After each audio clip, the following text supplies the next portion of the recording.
Hi everyone, and welcome back to the channel. If you're new here, my name is James and you're watching Wonderful World. And today's video is something that I've been putting off for well over a year. And that is the loss of my rough green snake, Ivy. And when Ivy died, I just didn't want to make a video about it. But lots of people have been asking about Ivy, and I feel like you all deserve to know what happened with Ivy. You may have seen a video when I first got Ivy, and she was doing great. I always wanted a rough green snake, and she was a beautiful snake. And unfortunately, rough green snakes are a species that almost no one breeds in captivity. And the only ones I could find were wild caught, so that's what I did. She seemed to be doing well, and over a couple months she was eating, she was thermoregulating, she was doing everything that a healthy snake should do. And then after a couple months, one morning I came into the reptile room to check on everyone and found that she had suddenly died. I know that it's always not advised to get a wild-caught reptile, and this is one reason why Ivy's death was so upsetting to me, because I knew better. I was just too arrogant and thought that I have enough experience and knowledge of husbandry that I'll be able to overcome those odds. And I was wrong, and I learned the hard way. I don't know exactly why Ivy died. Her enclosure was set up perfectly for her species. The humidity and heat gradient were perfect. Everything was good. And the only difference between her and other snakes that I've taken care of is that she was wild caught. And I just know that her dying had to do with something of her being a wild caught snake. She could have had parasites, she could have had some other kind of illness or injury, and compiled with not acclimating to captivity, it was just too much for a wild snake to handle. So I think there are basically two types of people who end up getting wild-caught reptiles. One would be someone like me, who knows what they're getting, and maybe it's a species that is hard to find, that isn't bred in captivity, and they want that animal, so they just go ahead and get it. And if you're in that category, the only advice I can give you is no matter how dialed in your husbandry is, you're still taking a risk with a wild-caught reptile. The second person would be a beginner who might not even know the difference and might not even be aware that the reptile they're getting is a wild-caught reptile. And it is that category of people that I'm going to focus on right now. If you're a person that falls into that second category, maybe you're getting your first snake, or maybe you're looking at getting more reptiles, then you need to be aware that there are a lot of reptiles out there to choose from. And some of those are captive bred by breeders, and others are imported and wild-caught reptiles. And there's a big difference between the two.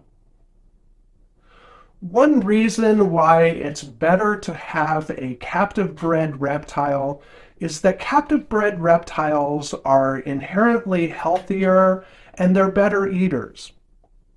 Wild-caught reptiles are used to hunting down their own food, while captive bred reptiles are accustomed to their human keeper feeding them regularly and monitoring all the parameters in their enclosure. Another big difference between captive-bred reptiles and wild-caught reptiles is that captive-bred reptiles become accustomed to human presence from the moment they are born. They're much easier to handle and socialize, where a wild-caught reptile is always going to see a human as a potential predator, and you may never be able to handle that reptile. So how do you know you're getting a captive bred reptile? The best way is to make sure you're getting your reptile from a reputable breeder and someone that you can trust and someone that can confirm 100% that they bred that reptile. Usually breeders will label their reptiles as captive bred or wild caught. And you might see a label of CBB, which means captive born and bred. And that is what you're looking for. Other places like morphmarket.com will label them as domestically produced. And some sellers will be upfront and label them as wild caught, field collected, or imported. And then some reptiles might be labeled as CB. And this is where it gets a little bit confusing and complicated.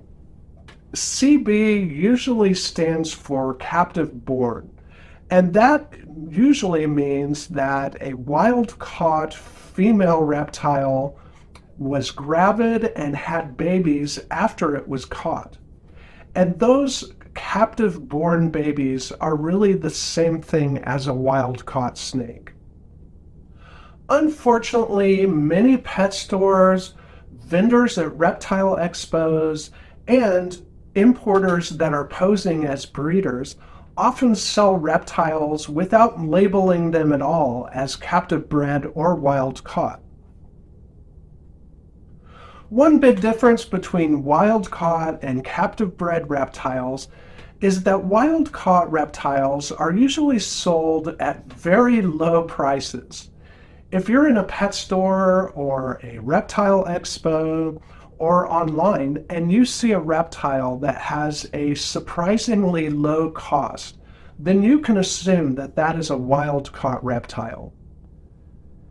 And this is one reason why I think a lot of beginning reptile keepers end up getting a wild-caught reptile and often not even realizing it.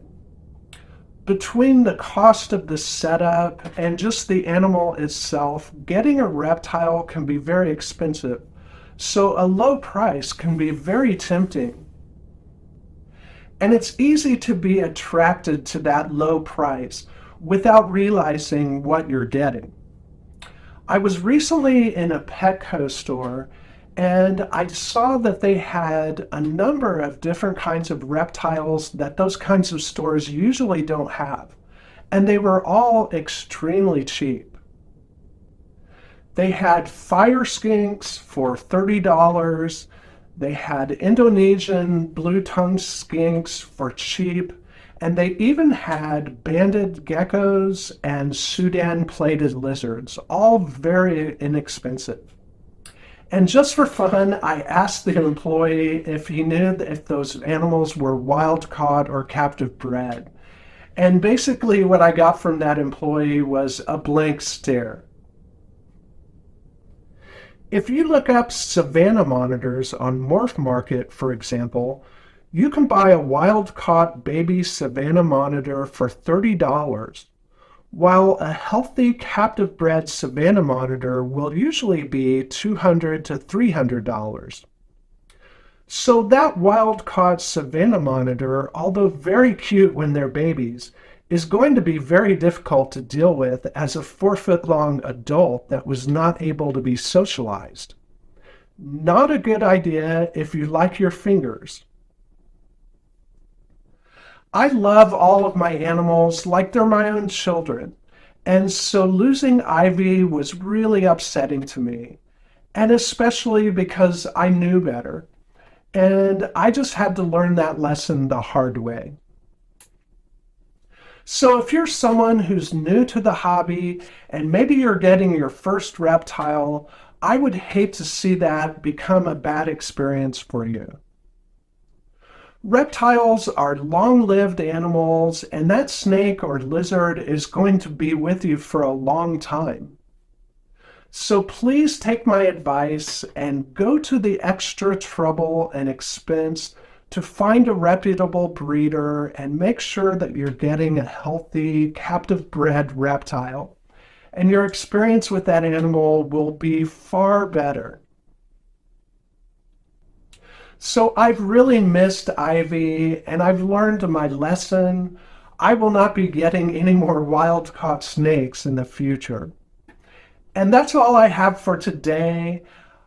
Do me a favor and like and subscribe to the channel, and I'll look forward to seeing you in the next video.